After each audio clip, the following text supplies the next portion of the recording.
भाई सभी को नमस्कार, स्वागत है आप सबका। और आज एसएससी ने अपने नए वेंडर से पहली बार एग्जाम कराया।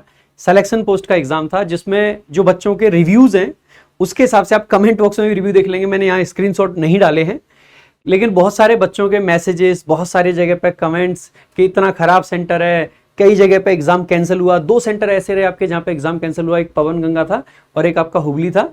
तो वहाँ पे दोनों जगह पे एग्जाम कैंसिल भी हुआ, फर्स्ट शिफ्ट का ही।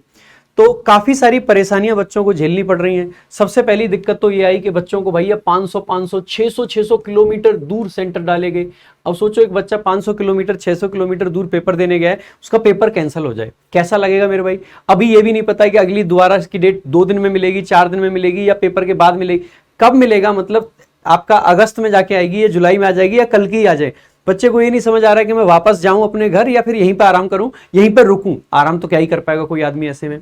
अब ऐसे में एक सवाल उठता है कि जब टीसीएस ठीक ठाक अच्छे खासे पेपर करा पा रहा था, सब कुछ उसका सही चल रहा था, तो ऐसे में एडिक्विटी को आया ही क्यों? ऐसे में क्यों ऐसा हुआ कि एडिक्विटी लाना पड़ा?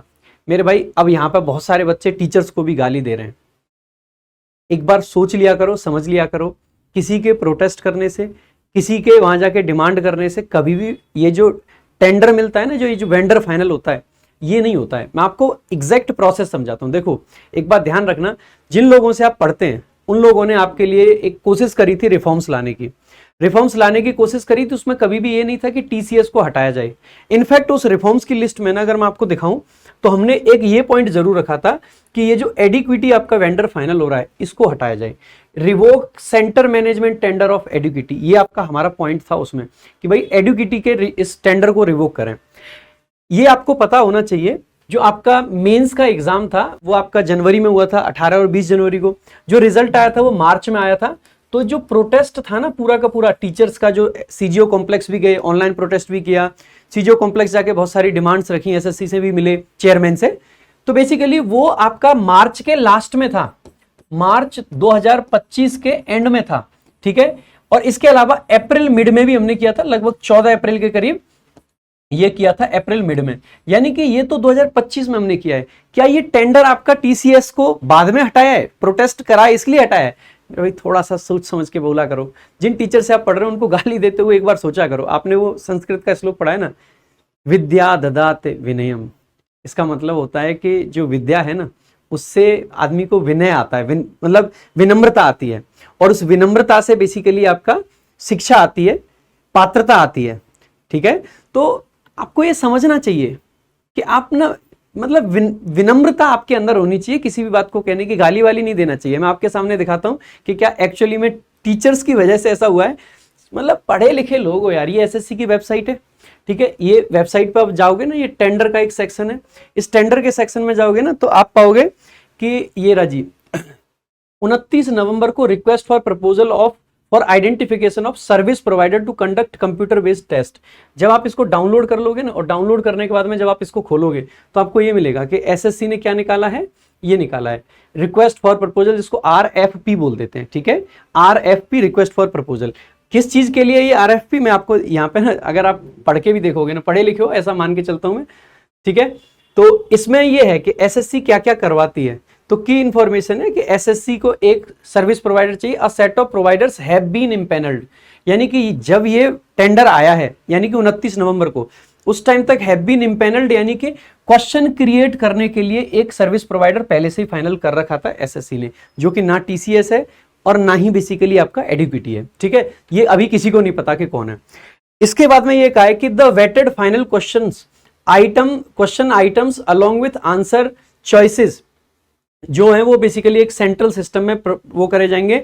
जो सबमिशन है सेंट्रल सिस्टम में मैनेज किया जाएगा। एक कंटेंट ऑथरिंग टूल, जिसको सीएटी बोला है, will be supplied by a service provider who is different from the service provider, जो कि अलग होना चाहिए।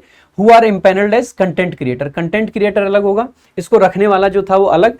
और ये बेसिकली आपको पता ही होगा, जो क्यूबेशन करके है वो आपका फाइनल हुआ था, जिसने एआई वाला ट्वीट करा था, जिसको लेके सबने हंगामा कर दिया कि एआई पेपर बनाएगा, एआई पेपर बनाएगा। पेपर एआई नहीं बनाएगा। पेपर कौन बनाएगा? एक अलग से वेंडर से, सर्विस प्रोवाइडर अलग है जो पेपर बनाने का काम करेगा, ठीक है।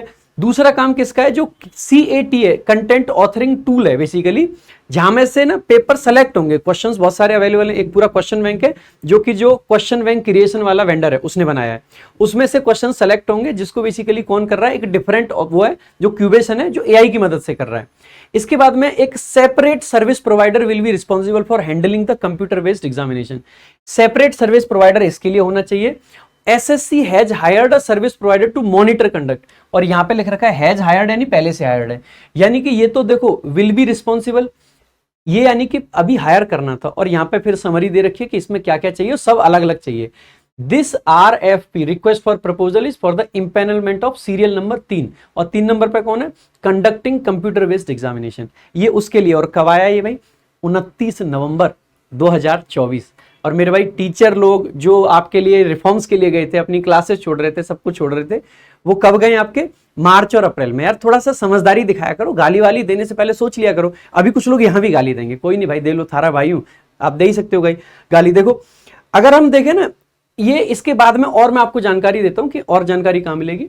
यहीं पे अगर आप जाते हो ना, ये भारत सरकार की वेबसाइट है ई प्रोक्योरमेंट करके, इसमें जब आप ऑर्गेनाइजेशन में स्टाफ सिलेक्शन कमीशन पे जाओगे तो वहां पे आप देखोगे कि स्टाफ सिलेक्शन के ये वो है, इसमें स्टेटस देखना होता है, टेंडर का स्टेटस, जो भी टेंडर निकलते हैं उसका स्टेटस, ठीक है। तो ये वाला है RFP for computer based test, SSC का ये है, ठीक है। तो ये देखेंगे, इस वाले की अगर हम डिटेल चेक करेंगे ना, तो इसमें क्या क्या है मैं आपको दिखा देता हूं, ठीक है।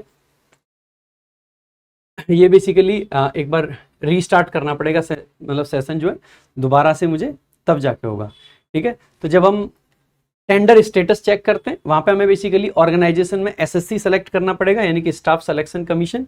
तो S में जब हम जाएंगे तो स्टाफ सिलेक्शन कमीशन आपको दिखेगा यहाँ पे, ये रहा, स्टाफ सिलेक्शन कमीशन सेलेक्ट करेंगे। उसके बाद में ये कैप्चा कोड जब हम डालेंगे ना मेरे भाई, तो 68T16 जब कैप्चा कोड डालेंगे और सर्च करेंगे, इनवैलिड ही बता रहा है इसको, दोबारा से डालते 68, अच्छा PT था, PT16, ठीक है। जब हम इसको सर्च करेंगे मेरे भाई, तो ये SSC के सारे ही आ जाएंगे। तो जो अभी हम देख रहे थे RFP for computer based test, जब इसकी डिटेल देखेंगे ना, यहाँ जाके देखेंगे ये सारी डिटेल मिल जाएगी। सबसे पहले टेंडर ID 2024 की है, ध्यान से देख लेना भाई, 24 की है। टीचर्स को यार ऐसे दोष मत दिया करो, आपके लिए ही खड़े थे हम लोग तो यार, ठीक है।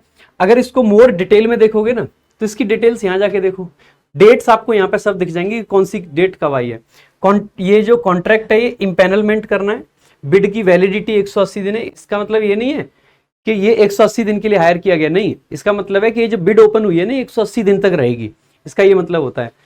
क्रिटिकल डेट्स देख लीजिए आप, पब्लिश डेट कब है, 28 नवंबर 2024 5 बजे। डॉक्यूमेंट आपका 28 नवंबर 2024, क्लैरिफिकेशन डेट आई है 28 नवंबर की ही। बिड सबमिशन स्टार्ट हुआ है 7 जनवरी से, फाइनेंशियल बिड ओपन हुई है 20 फरवरी को। ये सब तो जब प्रोटेस्ट हुआ है ना, उससे बहुत पहले का है। अब फाइनेंशियल बिड जो है ना, वो 20 फरवरी को सबमिट आपकी हो रही है। तो फाइनेंशियल बिड में क्या क्या हुआ है ये मैं बता देता हूँ। देखो सबसे पहले क्या होता है, टेक्निकल बिड होती है, ये प्रोसेस देख लो। टेक्निकल बिड होगी, टेक्निकल बिड को एवेल्युएट करा जाएगा। टेक्निकल बिड में ये देखते हैं कि एग्जाम करा सकता है नहीं करा सकता, यानी कि टेक्निकल बिड अगर ओके कर ली तो उसके बाद में सिर्फ मामला अटकेगा फाइनेंशियल बिड पे। 2 वेंडर हैं, 2 आदमी कहते हैं कि देखो जी हमारे पास में कैपेबिलिटी है, यानी कि टेक्निकल बिड क्लियर करिए, इसका मतलब है वो ये कह रहा है कि कैपेबिलिटी है, ठीक है, टेक्निकल सारी चीजें हमारे पास में है। अब 2 आदमी है, एक कह रहा है कि देखो जी मैं 100 रुपए में पेपर करा दूंगा, आप मुझे 100 रुपए दो, मैं आपका पेपर करा दूंगा। एक आदमी कह रहा है कि नहीं जी मैं 250 रुपए दो मुझे तो पेपर कराऊंगा। तो आप क्या करोगे, आप एक सरकारी एजेंसी हो, लिखित रूप से आपके पास में 2 ऑफर प्रपोजल आते हैं, एक कह रहा है 100 रुपए में करा दूंगा, एक कह रहा है 250 में। तो सरकार कहेगी 100 वाले से करवाएंगे, क्योंकि टेक्निकल तो दोनों ने क्रॉस किया है, यही तो होगा।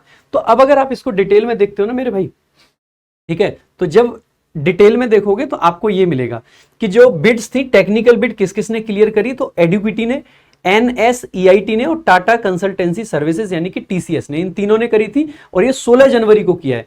ये एडमिट कर लिए गए थे फाइनेंस के लिए, यहाँ पे आप पढ़ लोगे है ना, एडमिट कर लिए गए थे फाइनेंस के लिए।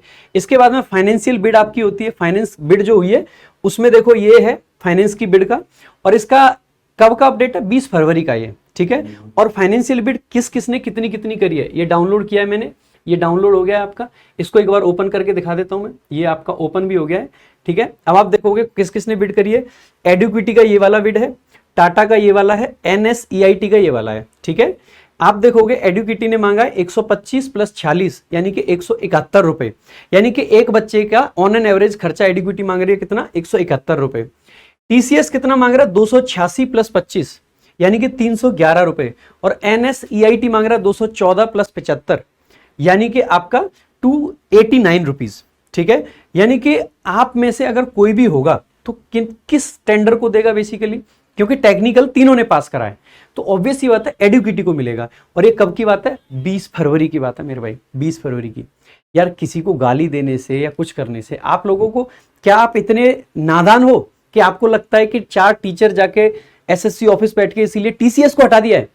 सारे के सारे लोगों ने यही बात रखी थी कि कैसे करके टीसीएस रहना चाहिए, और प्रॉपर ये लिखित में जब चेयरमैन साहब से मीटिंग हुई थी ना, तो ये पूरा लिखित में दिया है कि इनके ऊपर चीटिंग के केस रहे हैं, इनको ब्लैकलिस्ट किया गया है, जो भी जानकारी मिली थी वो सब दी गई है। उसके बाद भी अगर एसएससी एडुकेटी को फाइनल करता है तो उसमें टीचर क्या कर सकते हैं?